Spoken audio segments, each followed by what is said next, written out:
all with the area of internet going in the late 90s, and then this area of sensor networks started emerging early 2000s when sensor networks became very miniaturized, and then they sort of started deploying them. And now you are at a stage where a lot of sensors have been deployed everywhere, collecting a lot of data, and the world is getting interconnected. So we have made tremendous progress as far as technologies is concerned, and there is also tremendous progress that's coming up in terms of semi-autonomous car, self-driving cars driving around. You will also have in the next 5 years or so, drones present everywhere.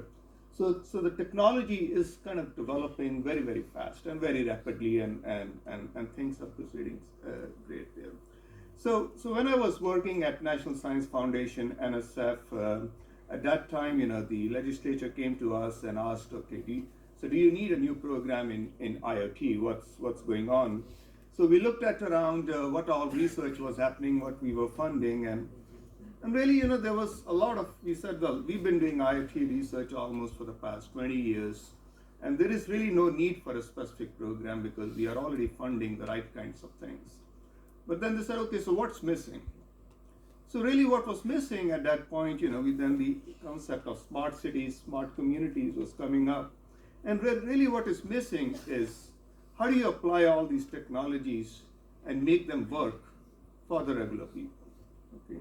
Because research, when we do, we are always looking at 5, 10, 15-year time horizon. Let's be prepared for things which are going to come down 10 years, 15 years from now. But then we are always, preparing for what's ahead. We're not all looking at what's there right now. And so there's a lot of technology that we have, and really what's the need over there is to make the technology work for regular people now. Because otherwise, all of the technology that you have over right now is maybe the top 5-10% of the top earners, 5 to 10% of the citizens are able to utilize that. The rest of them are always left behind.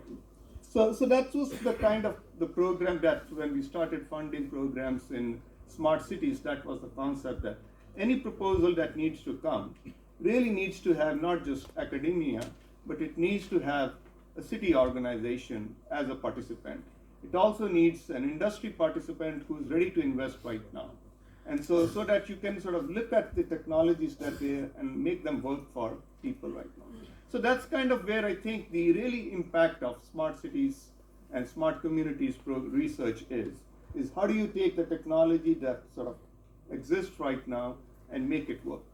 And there's a lot of research also that needs to be done. For instance, just to make things work. Just as a small example, right now, industry, all of the small businesses and all which are looking at, how do you make use of the internet and technologies that are there right now.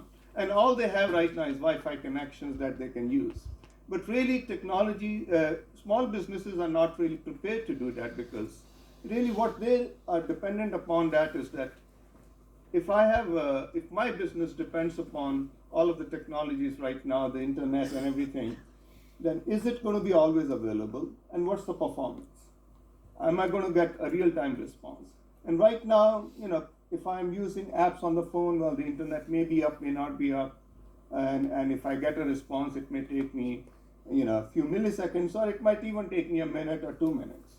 But then the businesses, as long as there is this variation, businesses are not going to be able to use that. So even looking at the current technology, making sure that, can you make sure that you provide reliability to small business owners, providing response time, real-time performance guarantees to businesses. That itself, for instance, is a big challenge that has not been addressed. So likewise, there are many interesting challenges which are there right now, which are part of the smart cities research, which take our current technology and make them work for regular people. So I see that, so in that sense, the topic of this particular conference of IoT Inclusive Life is very timely. It has, when I look at the sessions and the papers in there, many of them are addressing that kind of aspects in there. So I believe that it's going to contribute a lot towards that. and I sort of look forward to the presentations and the technical presentation and the talks that are going to be given by the delegates. So best luck for the conference. Thank you.